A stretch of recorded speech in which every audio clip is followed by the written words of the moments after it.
চাইছেন? আমি আপনার কথা কিছু বুঝতে পারছি না। বুঝতে পারছেন না না বুঝতে চাইছেন না? তার মানে আপনি মিথ্যে কথা বলছেন। দিনকরি বাবু, আপনি কিন্তু ভদ্রভাবে কথা বলতে চেষ্টা করুন। আপনি কি আমাদের রামশ্যাম যদুমধু পেয়েছেন? জানেন শহরে আমাদের একটা নাম ডাক আছে। দেখুন, নামডাকালা লোক হিসাবে সমাজে যেমন অনেক সুযোগ সুবিধা ভোগ করে থাকে, নামডাকালা লোক হিসাবে সমাজের প্রতি দায়বদ্ধতা আছে, সেটা কিন্তু ভুলে যাবেন মিসেস স্যার। তাহলে কথা, কিন্তু আপনাকে পাঠানো হয়েছে কি জন্য? এই দায়বদ্ধতার কথাটা মনে করিয়ে দেবার জন্য। ঠিক করে কি বলা যায় বাবা? হয়তোটা হলেও হতে পারে। শিলা, আচ্ছা মা, তুমি বড় মানুষ বড়টা করে লাভটা কি? 500 টাকা বেশি মাইনে চেয়েছিল বলে বাবাটাকে ডাকো। আমাকে দেখে একটু ব্যাঙের হাসি এসেছে বলে তুমি তো চাকরি দেখলাম। আর তুমি মা পরিষ্কার বোঝা আছে ছবিটা দেখে তুমি বুঝতে পেরেছো, পেরেও বুঝতে পারোনি। কেন তুমি তো? শিলা, আমি যা ভালো বুঝেছি তাই বলেছি। তাপস, পশ্চিম মানে মেয়েরা বিপদে আপদে পড়লে আপনাদের কাছে সাহায্য চাইতে আসে, তাই তো? শুধু সাহায্য নয়, রীতিমতো আমরা টাকা পয়সা দিই, আর এমন অনেক কিছু দিয়েছি। খুব ভালো কাজ করেছে। আচ্ছা, সপ্তাহ দুয়েক আগে আপনাদের একটি এক্সিকিউটিভ কমিটির মিটিং হয়েছিল এবং সেই কমিটির প্রেসিডেন্ট ছিলেন আপনি, তাই তো?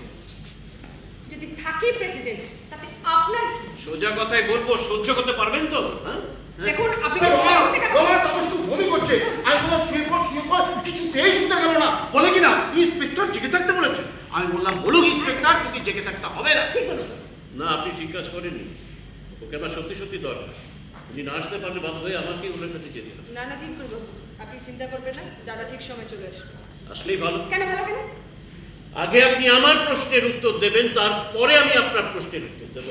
যদি উনি উত্তর না দেন? উত্তর না দেন? উত্তর দিতে উনি বাধ্য। কেন বাধ্য? কেন বাধ্য?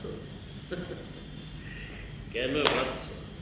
তার কারণ সপ্তাহ দুয়েক আগে মিসেস সেনের সঙ্গে ওই সন্ধ্যা চক্রবর্তী দেখা হয়েছিল। শুধু দেখা নয়, তাদের মধ্যে বেশ কিছুক্ষণ কথাবার্তা হয়েছিল, রাইট মিসেস সেন? মা, সত্যি রমা? মিসেস সেন, আপনি কি বলবেন আপনাদের মধ্যে সেদিন কি কথাবার্তা হয়েছিল? না মানে হ্যাঁ, সেদিন মেয়েটি আমার কাছে এসেছিল।